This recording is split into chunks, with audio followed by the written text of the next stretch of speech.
इतक्या वर्षांनी राजाने याग करूचो ठरवल्या आणि मी आता राजाचा सेवक लाडको सेवक म्हणतात तो मी राजान ठरवल्या याग करूचो. पण कसा राजांची सवय मी विश्वासू सेवक ना त्यांचो माका सगळी जबाबदारी दिलेली मी यांना सगळ्यांना सांगितलं अरे कृष्ण काय राहिलो अरे बाबा का सगळं व्यवस्थित केलं ना मा अरे पाणी बिणी भरूचा सगळा विचारतोय का त्याका फसली न्यूनता रवता का माने म्हणजे राजा एकदा भरतलो खवळलो काय मागे बाधा झाला परत परत परत विचारतोय सगळा काय काय व्यवस्थित झाला मा भटजींचा मी सांगले भटाचा 5-5 भट येतले 5-5 भट येतले यागच तसं होतो आता एवढो मोठो याग करतो म्हणजे काय एका 2 भटजीन जाताना होऊचा नाही. आता राजांका सांगलं या सगळी तयारी झाली पण या राजा जाऊ दे कर काय तसं बसन बघतोय कधी येतील केव्हा येतील सगळी तयारी झाली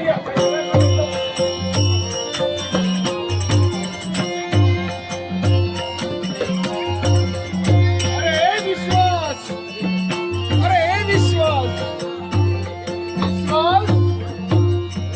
राजानू मी करतोय तुमचा नमस्कार करतोय येतो तुला आशीर्वाद. मला वाटतं पण हे विश्वास काय काय आपल्या दादांनी आपल्या मस्तकी थोर जबाबदारी दिली आणि जबाबदारी कोणती असेल तर शिवयागाला 10 दिवस परिपूर्ण झाले. होय. आजचा राहिला तो 11वा आणि शेवटचा दिवस हो आणि त्याच पूजेसाठी त्याच शिवयागासाठी कोणत्याही गोष्टीची न्यूनता पडता कामा उपयोगाची नाही.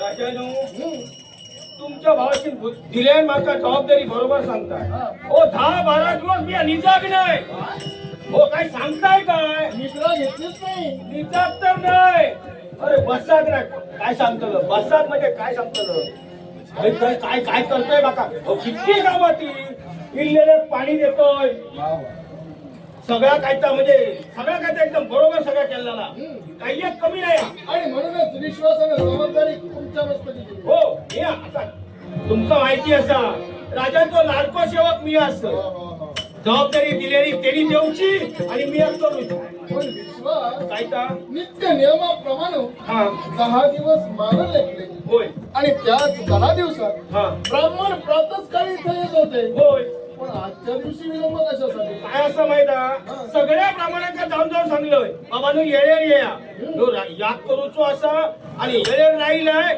तो दक्षिणा देऊच नाही बरोबर ह्या पण सांगले त्यांना मी पण हे ब्राह्मण आता कसे असं माहिती राजानो येतात जातात चलला पण ह्यो ब्राह्मणांनी काय सांगल्या 5-50 मिनिटं तुमचा ब्राह्मण बोलायची गरज नाही खरंच नाही.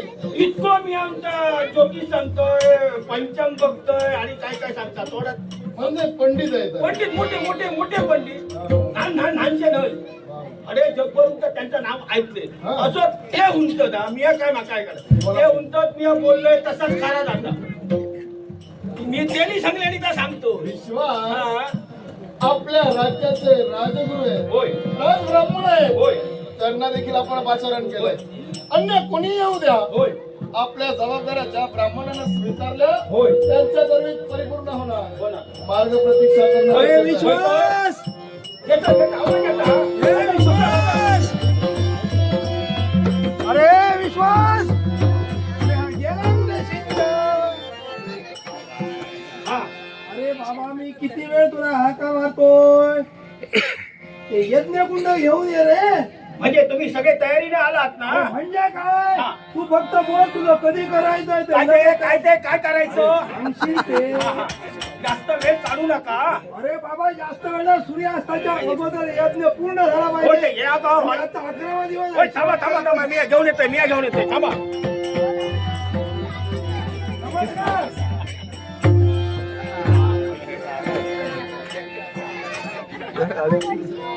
आणि पहिलं ना काय ते वाटे देताना दक्षिणा मिळाली ती जरा सांगून टाक.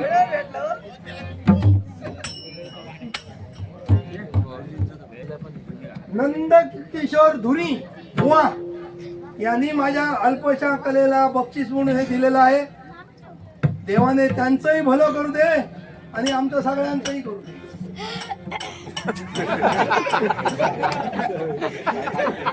त्याच्यानंतर हे गजानन परब म्हणजे मी गजानन परबांविषयी इथे काही जास्त सांगायची गरज नाही, सगळे लोक ओळखताय.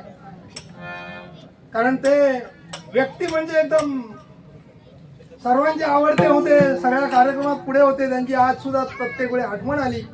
त्यांच्या आठवणी प्रित्यर्थ त्यांच्या पत्नी यांनी हे मला बक्षीस दिलेलं आहे, त्याबद्दल त्यांचे धन्यवाद. आणि गजानन पर्वकांना स्वर्गवासाची प्राप्ती हो ही ईश्वर चरणी प्रार्थना करतो, याचा स्वीकार करतो. त्याप्रमाणे